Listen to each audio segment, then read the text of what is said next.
ఎందుకంటే 72 ముందు దాకా ఆ సీఎం ఆంధ్ర ఏమీ లేదు, 72, 80 దాకా కూడా హైదరాబాద్ ఏమీ లేదు.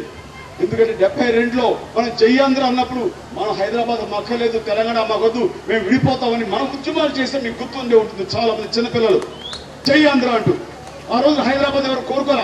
ఎందుకు ఈ రోజు కలిసి ఉన్నాను కోరుకుంటున్నామంటే హైదరాబాద్ మన కష్టంతో అభివృద్ధి చెందింది కాబట్టి, మన కాయ కష్టంతో అభివృద్ధి చెందింది, దాన్ని మనం వదులుకోవడానికి మనం బాధగా అనిపిస్తుంది. ఈ రోజు ఇప్పుడు చెప్తున్నాను, అదే కాయ కష్టంతో మన దగ్గరలో ఉన్నటువంటి సిటీస్ అనేటువంటి కాకినాడని, రాజమండ్రిని, విశాఖపట్నం మనం అభివృద్ధి చేసుకున్నాం. కాబట్టి వీళ్ళ మాయ మాటలు మోసపోవద్దు. వాళ్ళందరికీ చెబుతున్నాం, మా ప్రజలు ఆలోచన పరులు, మేము చెప్పేది సజావుగా వింటారు, ఆలోచిస్తారు. ఎవరైతే బడుగు బలహీన వర్గాల కోసం ఆలోచిస్తారో, ఎవరి బాగోగుల కోసం, ఇందిరమ్మ దగ్గర నుంచి పేద ప్రజానికానికి, దళితుల కోసంగా ఆవిడ అన్ని రకాలుగా మనస్తాపం చెందుతూ వాళ్ళ కోసం మనసు పెట్టి వాళ్ళ అభివృద్ధి కోసం కాంక్షించింది. ఈ రోజున భారతదేశంలో ఏ రాష్ట్రం చేయలేదు, ఒక మన రాష్ట్రమే మొట్టమొదటిసారిగా చేసింది. ఎస్సీ ఎస్టీల సబ్ ప్లాన్ ని దానికి చట్ట పద్ధతి కల్పించింది. వాళ్ళకి కేటాయించిన నిధులు పూర్తిగా వారికే ఇవ్వాలని డాక్టర్ అంబేద్కర్ కోరిక నెరవేరేలాగా చేసింది మొట్టమొదటిగా కాంగ్రెస్ ప్రభుత్వం మన రాష్ట్రంలో. అలాంటి కాంగ్రెస్ ని రోజున కాదనుకుని దూరంగా పెట్టడం, కాలదనడం అనేది మనం చెయ్యగలమా? అదా మానవత్వం, అదా కృతజ్ఞత? నాకు గట్టి నమ్మకం ఉంది, ఈ రోజున ప్రతి ఒక్కరు కూడా కాంగ్రెస్ ని గెలిపించుకోవడం కోసం ఇలా కృతకృత్యులయ్యారని చెప్ప నాకు ఎలాంటి సందేహం లేదు.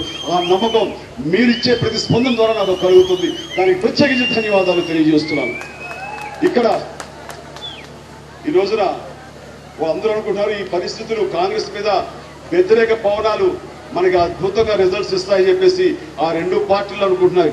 ఆ రెండు పార్టీలకి ఒకటే చెబుతున్నాను, మీరు చెప్పాలి, house pasting no festival, in front crocodile festival వాళ్ళకు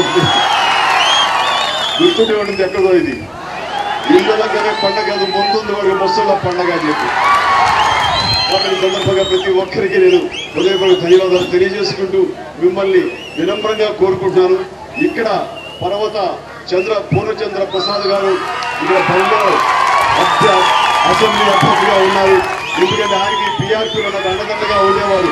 వారికి నేను అప్పట్లో ఎమ్మెల్యేగా నేను టికెట్ ఇవ్వాల్సింది కొన్ని పరిస్థితి దృష్టి ఎదురయ్యి ఈ రోజున మీ మనిషి ఈ రోజు మీ మధ్య ఉన్నారు. వారికి ప్రతిపాడు నియోజకవర్గం నుంచి మీరు కాంగ్రెస్ అభ్యర్థిగా గెలిపించి మీరు అసెంబ్లీ పంపిస్తారని ఆశాభావాన్ని వ్యక్తం చేస్తున్నాను.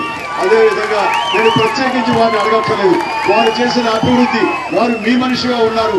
వారి పెద్దల నుంచి వస్తున్న రాజకీయ అనుభవంతో ప్రజల సమస్యలని అవగాహన చేసుకుంటూ వాళ్ళకి ఎప్పుడు పరిష్కరించే దిశగా ఉన్నటువంటి పెద్దలు పల్లవరాజు గారికి కూడా మీ యొక్క ఆశీస్సులు కావాలి. మీరు హస్తగుర్తుకు ఓటు వేసి వారిని లోక్సభ అభ్యర్థిగా పార్లమెంట్కి పంపిస్తారు, ఆశాభావం వ్యక్తం చేస్తారు.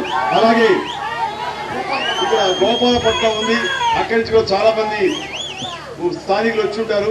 అక్కడ అభ్యర్థిగా ఉన్నటువంటి డాక్టర్ పాండురంగారావు గారిని నేను ఆయనకు హస్తగుర్తుకు ఓటు వేసి వారిని కూడా గెలిపించవలసిందిగా మనస్ఫూర్తిగా కోరుకుంటున్నాను. తుని నియోజకవర్గం నుంచి వారు నిలబడుతున్నారు. అలాంటి డాక్టర్ పాండురంగారావు గారికి కూడా మీరు హస్తగుర్తుకు ఓటు వేసి వారిని విజయం చేయించవలసిందిగా కోరుకుంటూ నా మీద చూపిస్తున్న మీ ప్రేమ అభిమానాలకి మరొకసారి డాక్టర్ అంబేద్కర్ సాక్షిగా మీకు అందరికీ నా ధన్యవాదాలు తెలియజేస్తాను. జై హింద్, జై కాంగ్రెస్.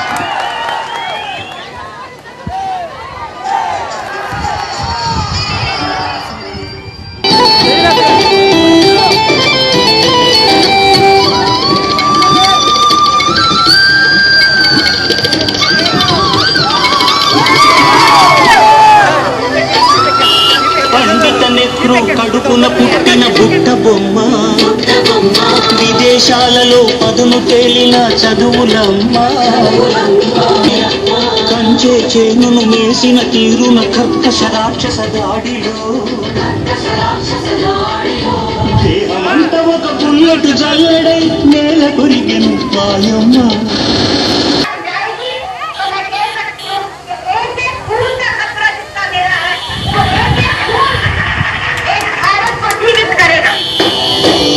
ఒకటారంగా త్యాగాలెన్నో ఎన్నో శ్రీమాంధ్ర సోదరుడా కాంగ్రెస్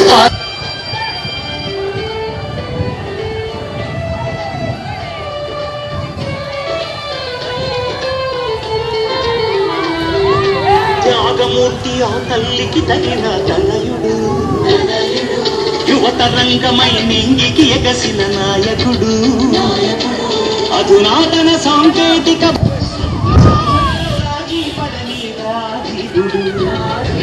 దిక్కరేగిన తీవ్రవాద తైత కలాటలకు లక్ష్యము అసువులు వాసిన అత్తను భర్తను ఆశయమందున నిలుపుతూ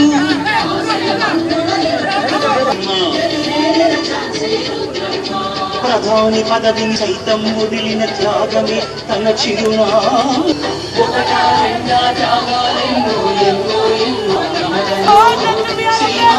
సోదరుడా